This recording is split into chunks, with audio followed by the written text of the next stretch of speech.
विघ्नहर्ता श्री गणेश, श्री गणेश, श्री गणेश। आदिशक्ति उन देवाधिदेव महादेव की सहचारिणी थी, जिन्हें कभी किसी के प्रति आसक्ति नहीं हुई थी।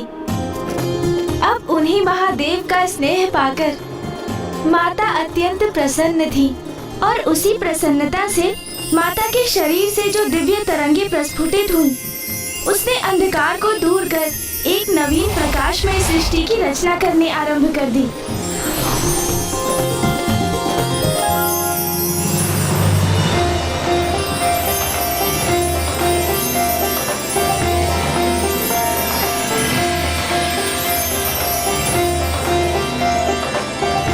समस्त गण, गंधर्व, देवता आदि का सम्मान पाकर माता की प्रसन्नता सरल हास्य के रूप में फूट पड़ती थी।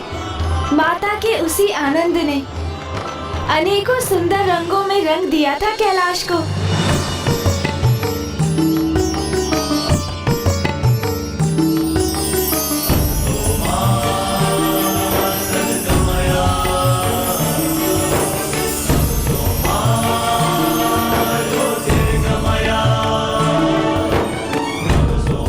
माता के आगमन से समस्त कैलाश में आनंद का नाद गूंज उठा है। ऐसा प्रतीत होता है मानो माता ने एक नवीन कैलाश का सृजन किया हो।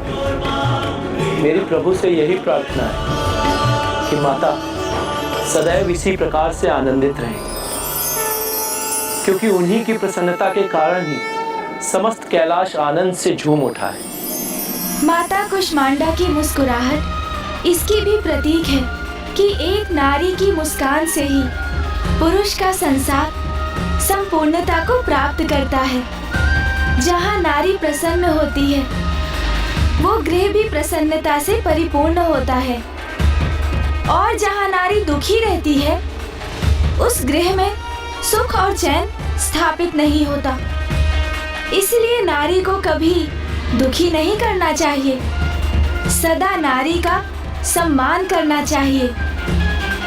ब्राह्मण देवता, मैं तो अपने पति देव को सदा यही कहती आई हूँ कि अपनी पत्नी को सुखी रखिए, क्योंकि मैं मुस्कुराऊंगी तो राजभवन में सदा प्रसन्नता स्थापित रहेगी।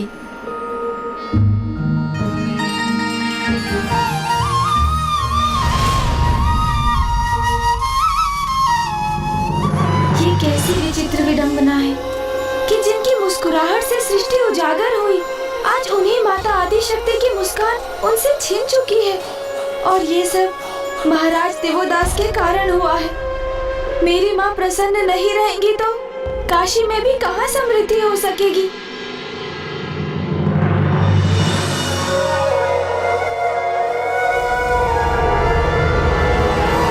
और ये भी कहा जाता है कि जहाँ नारी की पूजा होती है, देवता भी वहीं वास करते हैं। और सत्य तो ये भी है कि नारी ही संसार की शक्ति है। सूर्य ब्रह्मांड की आत्मा है और सूर्य की शक्ति है माता कुष्मांडा।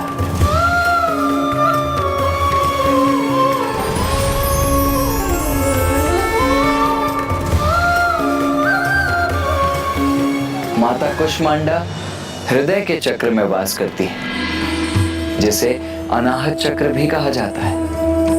ये तो सर्वथा उचित है कि माता कुष्मांडा सूर्य के हृदय में निवास करती हैं, इसीलिए वो समस्त ऊर्जा का स्रोत भी हैं। इसीलिए नवरात्रि के चतुर्थ दिवस पूर्ण हृदय से माता कुष्मांडा की पूजा करनी चाहिए। इनकी पूजा से रोग और शोक दोनों का ही नाश होता है तथा आयु, यश, बल और आरोग्य की प्राप्ति होती है, और जीवन काल के उपरांत परम पद की भी प्राप्ति होती है। तो आइए अब हम माता कुष्मांडा की पूजा करते हैं।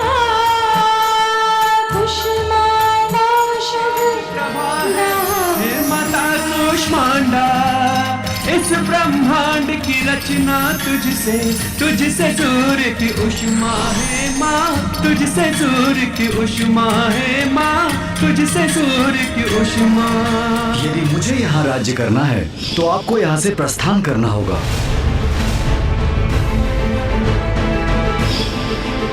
उस दिवस भी जगत पिता महादेव मुझे ऐसे देख रहे थे जैसे अपने प्रिय पुत्र को देख रहे हों।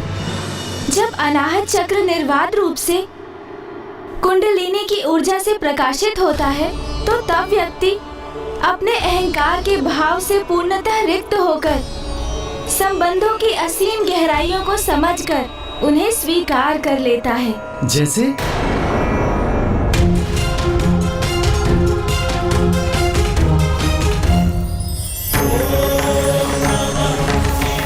महादेव केवल ईश्वर ही नहीं, जगत पिता है। वो अहंकार से सर्वथा परे है। सभी चराचर जीव उनकी संतानें हैं। यदि उनकी संतान महादेव से कुछ मांग ले तो स्वयं अपार कष्ट सहकर भी वो अपनी संतान को कभी निराश नहीं करते। महादेव, महादेव। प्रतीत होता है कि अनाहत चक्र के प्रकाशित होने से आपको भी इस सत्य का स्वतः आभास हो ही गया कि वो महादेव ही तो है, जगत पिता।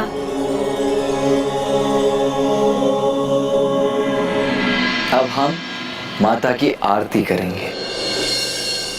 मुख पर अद्भुत तेज प्रभा है, हे माता कुष्मांडा। इस ब्रह्मांड की रचना तुझसे, तुझसे सूर्य की उष्मा है माँ, तुझसे सूर्य की उष्मा है माँ, तुझसे सूर्य की उष्मा।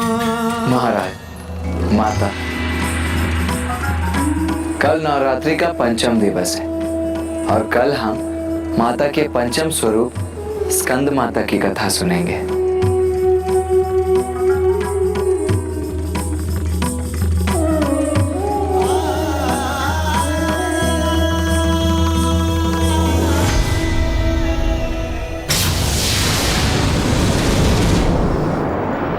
माता, जब प्रत्येक दिवस मैं और भैया महाराज देवोदास और माता सरला को आपकी कथा सुनाते हैं तो हमें इसका एक गहरा आभास भी होता है कि पिताश्री को प्राप्त करने के लिए आपने कितने कष्ट सहे हैं और हम आपकी भक्ति में पूर्ण रूप से डूब जाते हैं। पुत्र, वो कष्ट कहाँ जो मेरे लिए आशीर्वाद बने। तब से मुझे महादेव का सानिध्य प्राप्त हुआ और उनसे विवाह के उपरांत कैलाश मेरा निवास बना। और पुत्र, कल तुम एक ऐसी कथा कहने जा रहे हो जो मेरे हृदय के अत्यंत निकट है, मुझे अत्यंत प्रिय है। मेरे मातृत्व के सुख को प्राप्त करने की कथा, जब मुझे कार्तिक पुत्र रूप में प्राप्त हुआ।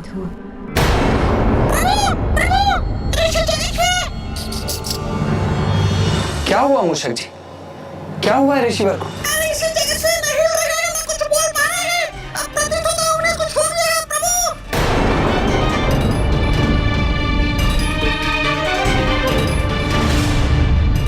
जाओ पुत्र, वहां जाकर अपना कर्तव्य निभाओ।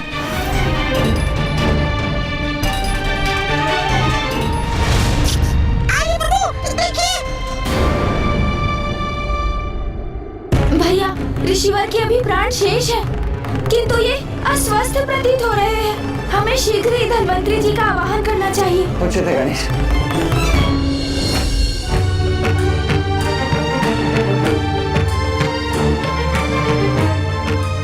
मैं इनके मुख में एक औषधि डालता हूँ। किंतु धन्वंतरी जी, ऋषिवर तो कुछ भी ग्रहण नहीं करेंगे। उन्होंने निर्जल और निराहार रहने का संकल्प लिया है। उस अवस्था में मैं लेप लगाकर इनका उपचार करने का प्रयास करता हूँ।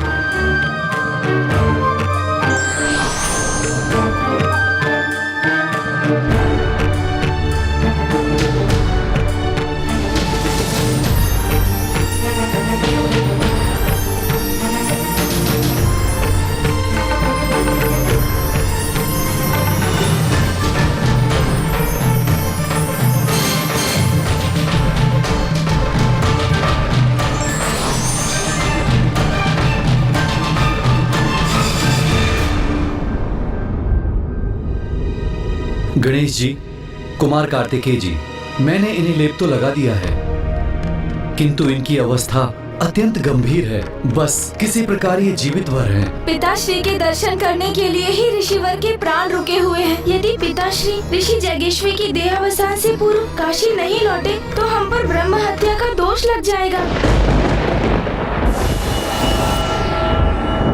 नवरात्रि का आज पंचम दिवस है और आज हम माता के स्कंद माता स्वरूप की उपासना करते हैं।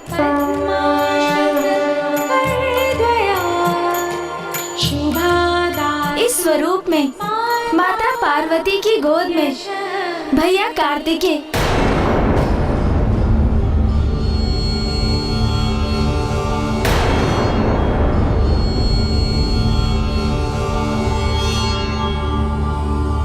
भैया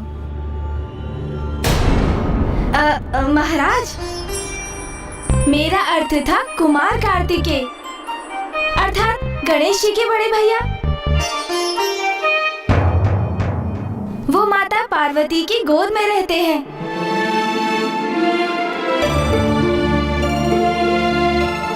अर्थात माता को इस स्वरूप में मातृत्व सुख प्राप्त हुआ।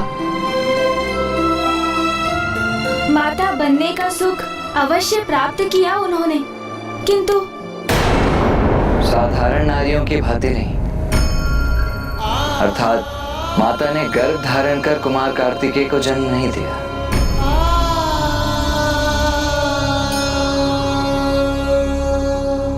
किंतु ये भी तो माँ की ही लीला थी।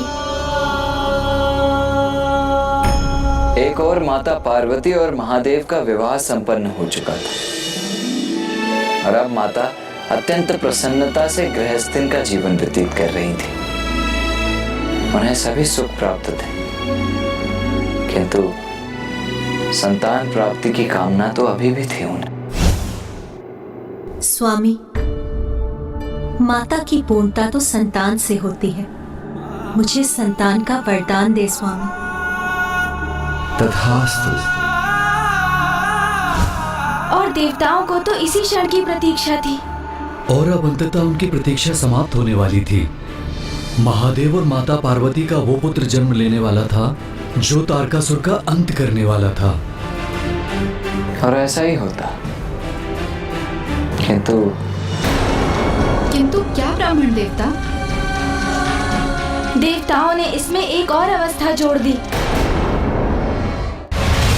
महादेव ने माता पार्वती को संतान प्राप्ति का वरदान दे ही दिया। शीघ्र ही वो एक पुत्र को जन्म देंगी। इसी शुभ घड़ी की प्रतीक्षा तो हम सभी इतने वर्षों से कर रहे थे, क्योंकि अब अंततः उस तारकासुर के आतंक का अंत होने ही वाला है। इंद्रदेव, सूर्यदेव, तारकासुर का अंत तो हो जाएगा, किंतु एक नवीन समस्या का भी जन्म होगा जिस पर अभी तक आपका ध्यान नहीं गया।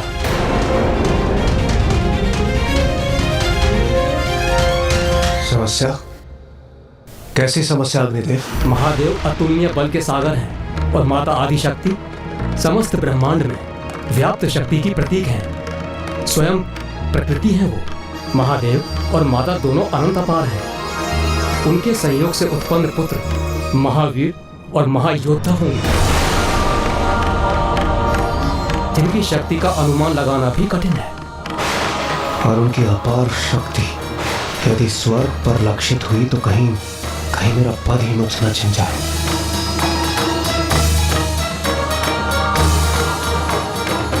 इस समस्या का हमें कोई न कोई उचित समाधान ढूंढना ही होगा। तारकासुर का वध करने हेतु हमने स्वयं के लिए एक महासंकट को आमंत्रित कर लिया।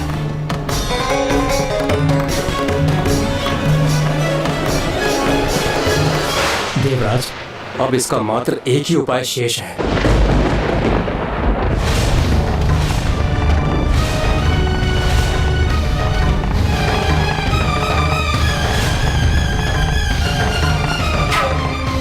महादेव, तारकासुर के आतंक से हमारी रक्षा कीजिए प्रभु। केवल आप ही का पुत्र उसका अंत कर सकता है। आपका ऐसा पुत्र महादेव जो केवल आप ही के अंश से उत्पन्न हो, जिसमें माता पार्वती की कोई भूमिका और कोई योगदान न, कोई भूमिका और कोई योगदान न, कोई भूमिका और कोई योगदान न।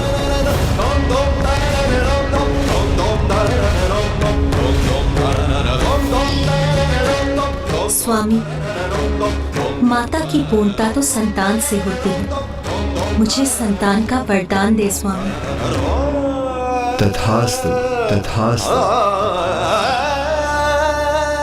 महादेव, हम पर कृपा कर हमें ये वचन दीजिए कि आपकी और माता पार्वती के सहयोग से अभी कोई पुत्र जन्म नहीं लेगा। माता की पूर्णता संतान से होती है। मुझे वरदान दे स्वामी।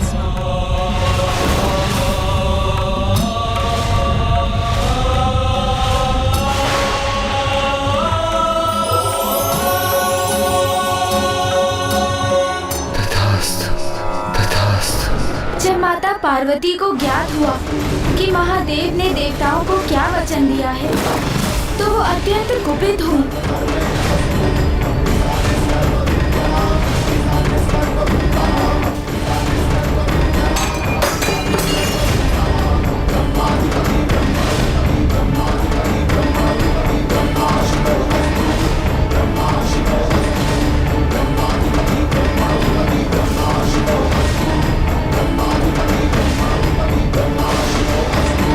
देवताओं ने महादेव से ऐसा अनुचित वरदान मांगने का दुस्साहस भी कैसे किया। मैं उन्हें श्राप देती हूँ, आज के बाद देवता भी अपने पत्नियों के योगदान से अपनी संतान की उत्पत्ति के सुख से वंचित रहेंगे।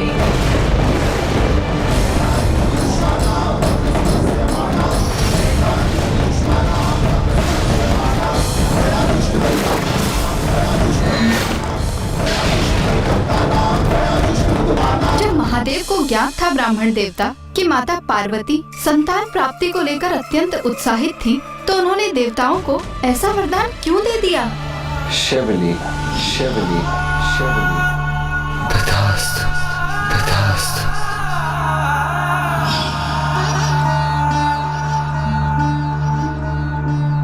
ना कुछ उनकी इच्छा के बिना हुआ है और ना कुछ उनकी इच्छा के बिना होगा। अर्थात ब्राह्मण देवता, इस वरदान के पीछे भी महादेव की कोई लीला छिपी हुई थी। आपने सर्वथा उचित समझा महाराज। वास्तविकता में इस घटना के पीछे पूर्व काल में घटित एक प्रसंग था। एक बार महादेव और माता पार्वती भ्रमण कर रहे थे।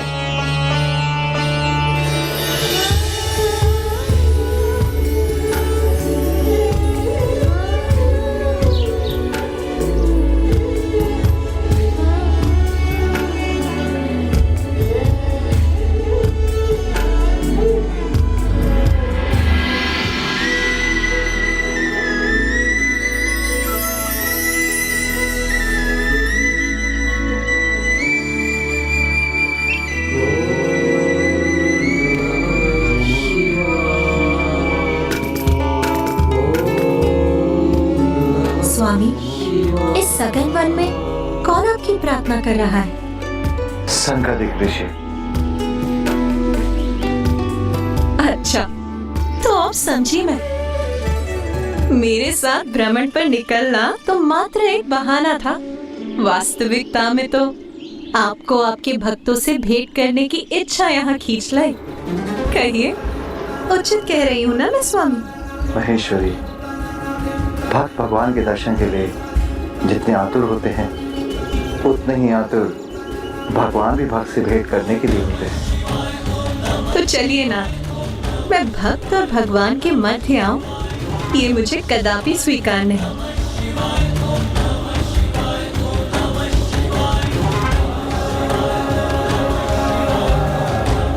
ओम नमः शिवाय।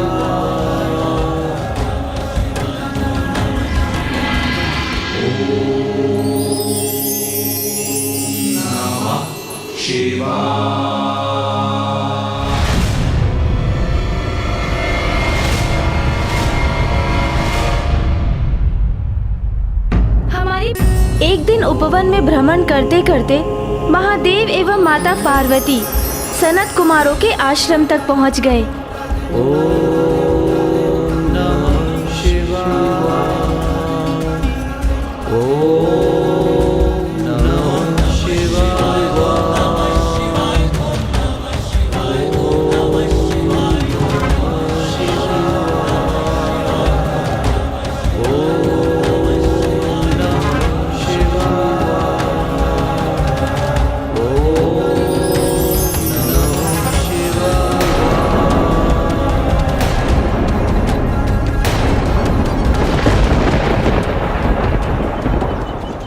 महादेव, माता पार्वती, प्रणाम।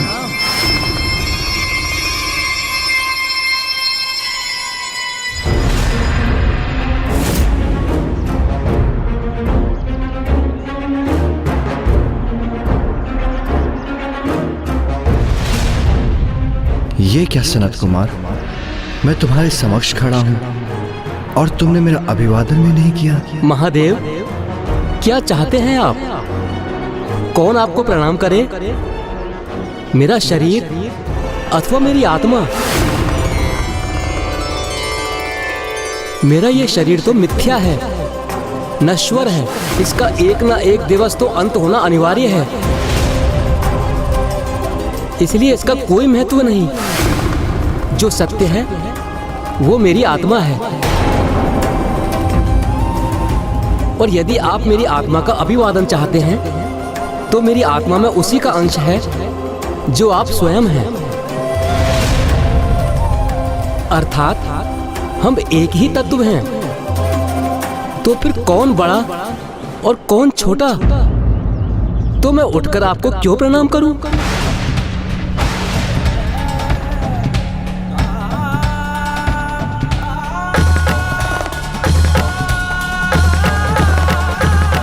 मैं तुम्हारे तत्व ज्ञान से प्रभावित हुआ।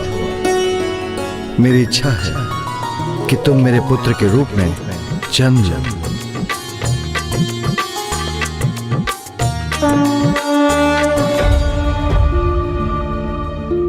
धन्यवाद प्रभु, आपका ही पुत्र बनकर जन्म लेना तो मेरा सौभाग्य होगा। अर्थात केवल आपका पुत्र नाथ?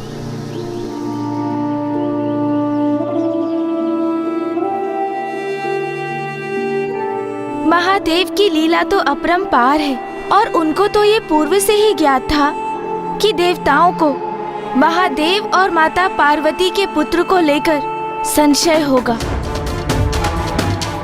और ये भी ज्ञात था उन्हें कि देवता मात्र उनके अंश से उत्पन्न पुत्र का अनुरोध करेंगे। इसीलिए महादेव ने पूर्व से ही सनत कुमार को उनके पुत्र के रूप में जन्म लेने का वरदान दे दिया था। और इस प्रकार महादेव ने अपने दोनों वरदानों की मर्यादा रखी। एक जो उन्होंने सनत कुमार को दिया था और दूसरा जो उन्होंने देवताओं को प्रदान किया था। किंतु उन्होंने माता पार्वती को भी वरदान दिया था, तो फिर उसका क्या हुआ ब्राह्मण देवता? जब माता पार्वती को ज्ञात हुआ कि महादेव ने देवताओं को क्या वचन दिया है तो वो अत्यंत कुपित हुई और फिर उन्होंने भी देवताओं को उनकी पत्नियों के संयोग से कभी कोई संतान उत्पन्न ना होने का कठोर श्राप दे दिया। वही वरदान जो देवताओं ने महादेव से मांगा था। तो क्या माता के इस श्राप के कारण देवताओं की कभी कोई संतान नहीं हुई? माता पार्वती का शाप था कि देवता अपनी पत्नियों के योगदान से संतान उत्पन्न करने में असमर्थ होंगे, किंतु परोक्ष रूप में वो संतान प्राप्त कर सकते थे। इसलिए भविष्य में अपनी ऊर्जा को एक पात्र में स्थित कर वो ऐसा करेंगे कि पांडवों का जन्म इसी विधि से होगा। जब देवराज इंद्र, यमराज और वायुदेव अपनी ऊर्जा देवी कुंती को प्रदान करेंगे और उनकी ऊर्जा से क्रमशः महान धनुर्धारी अर्जुन, धर्मराज युधिष्ठिर और महाबली भीम उत्पन्न होंगे। एक नारी होने के नाते मैं माता पार्वती की पीड़ा समझ सकती हूँ, किंतु फिर माता का उग्र रूप कैसे शांत हुआ ब्राह्मण देवता? माता को तो एकमात्र महादेव ही शांत कर सकते थे और उन्होंने माता को एक आश्वासन दिया।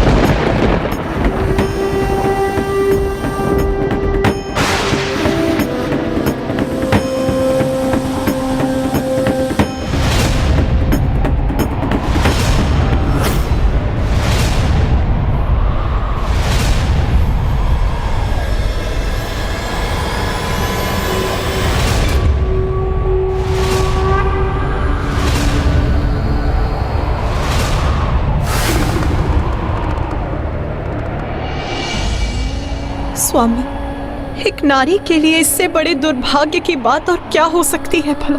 उनका वरदान मेरे लिए श्राप के समान है। मुझसे मेरे मातृत्व का सुख छीन लिया उन सभी। उमा, हम जगत पिता और जगत माता हैं और देवता भी तो हमारी ही संतानें हैं। उनकी रक्षा भी हमारा ही दायित्व है, जो तभी संभव होगा जब हमारा ये पुत्र मेरे ही अंश से उत्पन्न हो।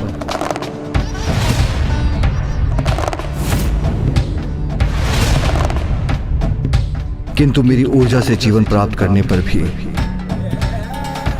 उसके जन्म में आपका भी सहयोग होगा, आपका भी अंश समाहित होगा। पार्वती, हमारे पुत्र पर आपका भी उतना ही अधिकार होगा जितना मेरा।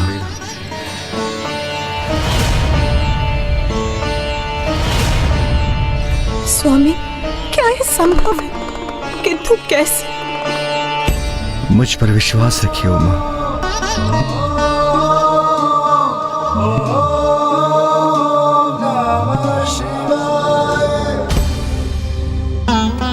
और फिर कुमार कार्तिकेय के जन्म का समय निकट आ गया।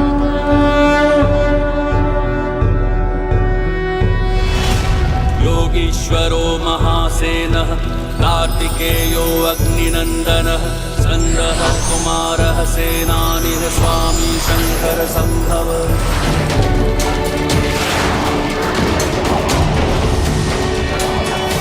महादेव की उस ऊर्जा शक्ति को संभालने का प्रयास सर्वप्रथम भूदेवी ने किया, तत्पश्चात वायुदेव और फिर अग्निदेव। किंतु सभी देव अपनी असीम शक्ति लगाने के पश्चात भी उस ऊर्जा को संभालने में अक्षम रहे।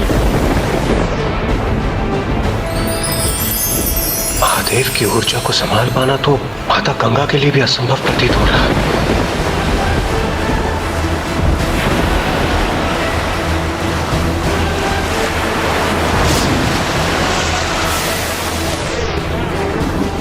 महादेव की ऊर्जा को सह पाना सभी के लिए असंभव है। इस प्रकार उनके पुत्र का जन्म कैसे संभव? अब कैसे होगा ताड़कासुर का वध? मेरी ऊर्जा अब उचित गंतव्य पर पहुंची है। सरकंडू भी उसे संभाल पाने में सक्षम है।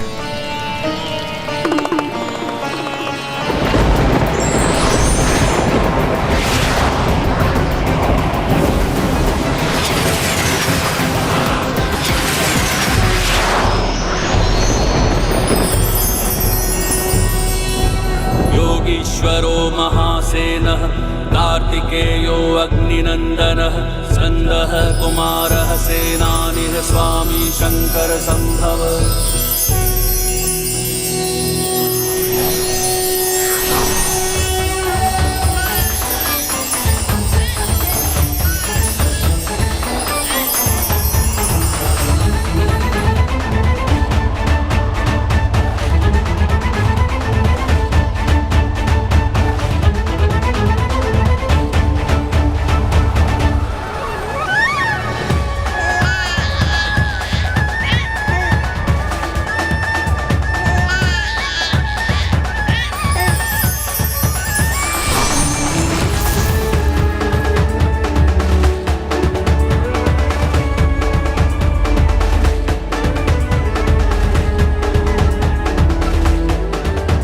कौन है ये दिव्य सुंदर शिशु जो अपने सुंदर नेत्रों से हमें देख रहा है?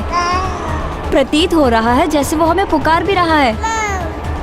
हमें वहां जाना चाहिए।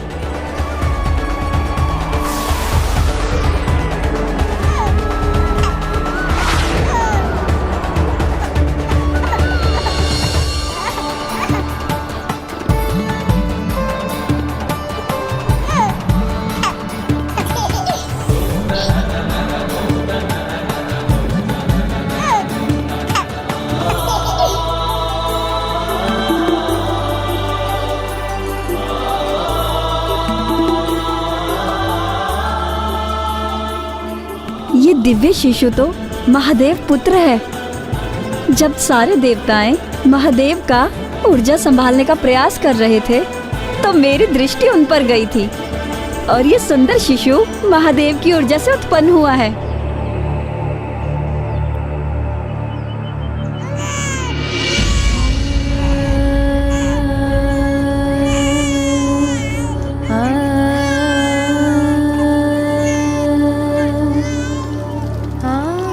उमा, सरकंडूप तो आपका ही स्वरूप है, इसलिए मेरी ये संतान तो आपकी भी संतान है।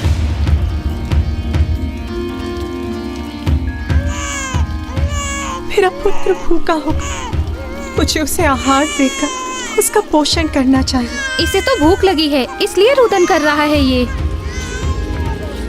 ये शिशु तो महादेव और माता पार्वती के वात्सल्य का अधिकारी है, किंतु ऐसे निराहार इसे कैलाश कैसे भेज दे? नहीं, हमें इसका पोषण करना चाहिए, इसे आहार प्रदान करना चाहिए। उमा, मुझे ज्ञात है आप अपने पुत्र को अपने आंचल में भरकर उसे सस्नेह आहार देने के लिए आतुर हैं, किंतु आपका पुत्र कीर्तिकाओं को अपना आहार प्रकट करने की अनुमति दे रहा है, उन्हें आशीष दे रहा है, जिसके उपरांत वह आपके पास कैलाश आ जाएगा।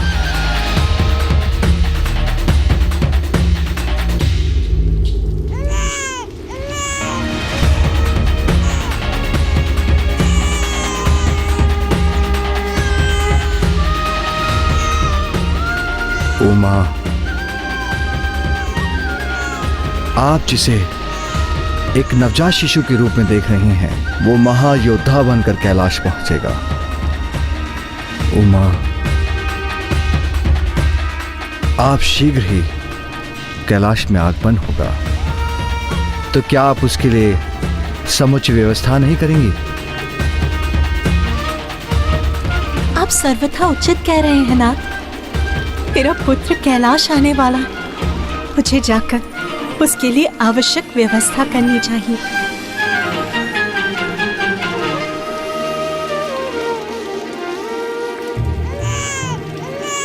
बस बस पुत्र, मैं अभी तुम्हें दुग्ध पान करा देती हूँ। अरे अरे अरे, अब क्या तुम ही इस बालक पर अपना सारा स्नेह न्योछावर करोगी? हमें भी तो इसे दो। हमें भी दो, हमें खिलाएंगे इस बालक को, हम खिलाएंगे इस बालक को।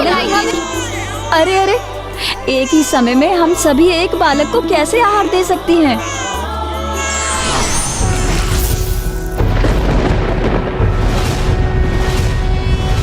योगीश्वरो महासेनः कार्तिकेयो अग्निनंदनः स्कंदः कुमारः सेनानिः स्वामी शंकर संभव। महादेव पुत्र, इस शिशु ने 6 शीश धारण कर लिया हमारे लिए। हम कृतार्थ हुए। अब हम सब इसे आहार प्रदान कर सकते हैं, क्योंकि ये क्षणानंद है।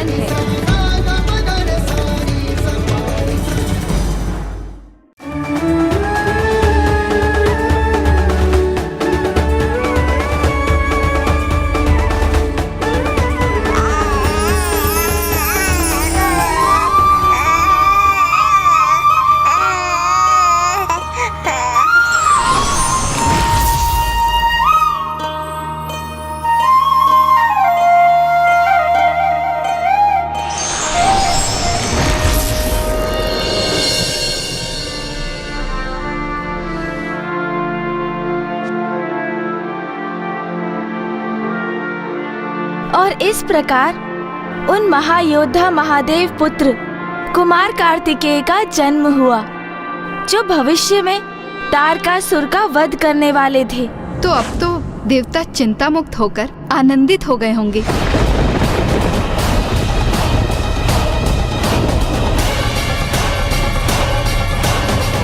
नहीं, देवराज इंद्र अभी भी सशंकित थे।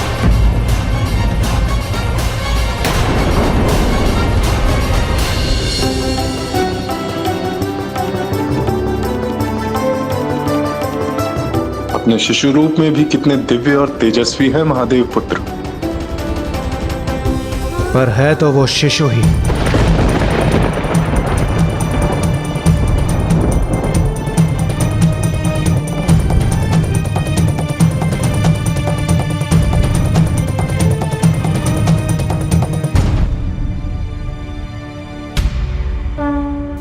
मैं समझने में असमर्थ हूं।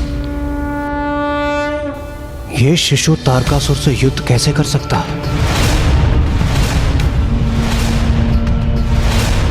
इंद्रदेव सर्वथा उचित कह रहे हैं। उस महाकाय महाबली असुर तारकासुर से युद्ध करने के लिए महादेव पुत्र अभी कहां सामर्थ्य होंगे?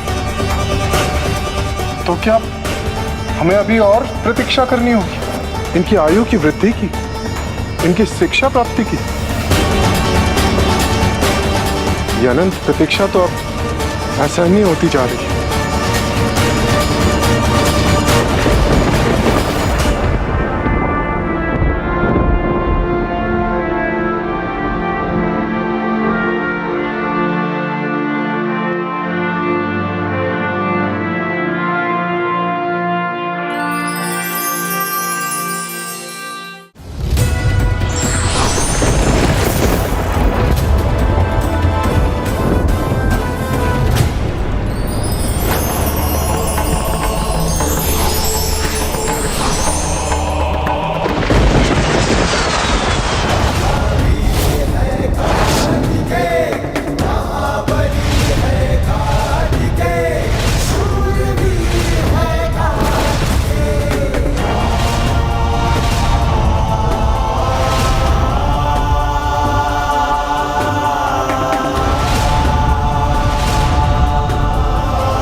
महादेव पुत्र तो किशोर हो गए, किंतु ये तो मुझे अभी भी सुकुमार ही प्रतीत हो रहे हैं। ये भी उचित है। जिस भयंकर तारकासुर के समक्ष कोई देवता भी नहीं टिक सका, उसका सामना कैसे करेंगे कुमार?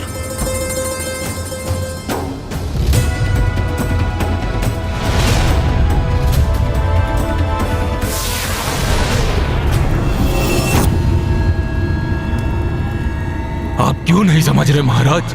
जिनका जन्म हुआ है उनके समक्ष आप कदापि नहीं टिक सकेंगे। नियति निर्धारित है।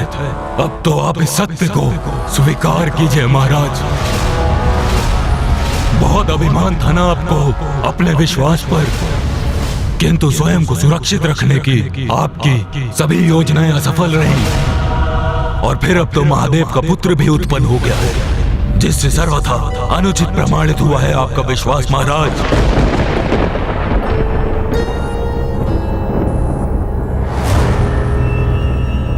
और वो महादेव पुत्र ही आपका काल बनेगा, और वो महादेव पुत्र ही आपका काल बनेगा।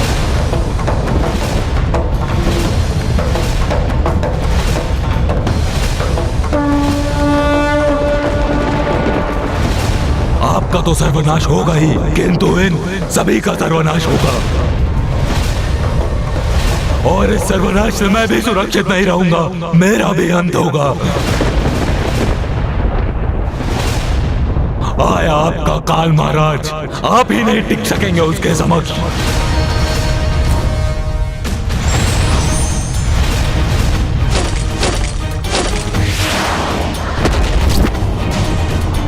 काल हूं तुम्हारा, शीघ्र जन्म लेकर तुम्हारा वध करूंगा मैं।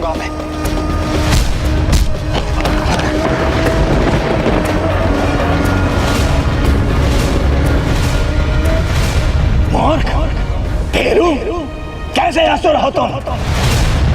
असुरों की भावी पीढ़ियां असुरों के नाम पर कलंक के रूप में स्मरण करेंगी तुम्हें। मुझसे ऐसे दुर्वचन कहने का दुस्साहस कैसे किया तुमने? विजयदान! जी महाराज। पंचा को बुलाओ। जी महाराज। पंचा! पंचा! पंचा! अब ये पंचा कौन है?